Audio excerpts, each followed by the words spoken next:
திறமை இருந்துச்சுன்னா வயது ஒரு தடையே இல்லை என்பதற்கு ஏற்ப நிற்காமல் சூப்பர் ஸ்டார் ரஜினி தொடர்ந்து நடிச்சு கொண்டே வரார். தற்போது டிஜே ஞானவேல் இயக்கத்தில் வேட்டையன் படத்தில் நடிக்கிறார்.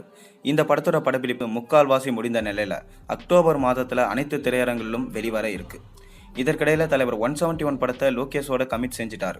அந்த வகையில் லோகேஷ் இந்த படத்திற்காக ஆர்டிஸ்டுகளை தேடும் முயற்சியில் இறங்கியிருக்கார். ஏற்கனவே இதில் முக்கிய கதாபாத்திரத்தில் சிவகார்த்திகேயன் மற்றும் ராகவாவை கமிட் பண்ணிட்டார். தற்போது இவர்களை தொடர்ந்து இன்னொரு முக்கிய நடிகரை நடிக்க வைப்பதற்கு லோகேஷ் பிளான் போட்டிருக்காராம். ஆனால் அந்த நடிகருக்கும் ரஜினிக்கும் கிட்டத்தட்ட 40 வருடம் பகை இருக்குதாம். இதையெல்லாம் தெரிந்தும் கூட லோகேஷ் தலைவர் 171 படத்தில் அந்த நடிகரை சிக்க வைக்க போறாரு.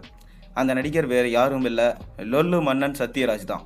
ஆமாம், இவருக்கும் ரஜினிக்கும் 1984ஆம் ஆண்டு தம்பிக்கு எந்த ஊர் படப்பிடிப்பின் போது மனக்கசப்பு ஏற்பட்டு இருக்கு. இதனைத் தொடர்ந்து சத்யராஜ் மிஸ்டர் பாரத் படத்திலும் மிகவும் அவமானப்பட்டு இருக்காரு.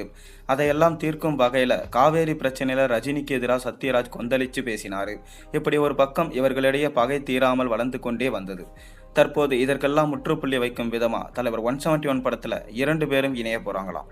இதை பற்றி சத்யராஜிடம் லோகேஷ் கேட்டதற்கு, எனக்கு ஒன்றும் நடிப்பதற்கு எந்த பிரச்சனையும் இல்லை, ஆனால் ஒரே ஒரு கண்டிஷன், ரஜினிக்கு பஞ்ச் டயலாக் இருப்பது போல எனக்கும் வேண்டும் என்று கேட்டிருக்காராம்.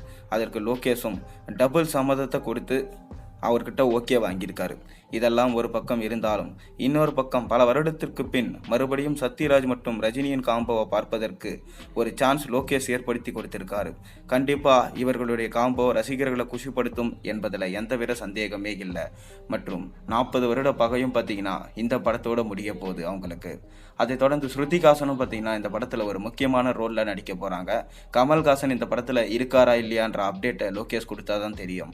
மேலும் இந்த படத்தில் விஜய், கார்த்தி, சூர்யா போன்ற முன்னணி நடிகர்கள் நடிப்பாங்களா இல்லையான்றது ஒரு விதமான கேள்விக்குறியாகவே இருக்குது. ஏன்னா இந்த படம் எல்சியூ இல்லை ஆர்சியூன்னு சொல்லியிருக்காரு ரஜினி சினிமாட்டிக் யூனிவர்ஸ்னு. இந்த சினிமாட்டிக் யூனிவர்ஸில் யார் யாரெல்லாம் நம்ம லோகேஷ் வைக்க போகிறாருன்றதை பொறுத்திருந்து பார்ப்போம்.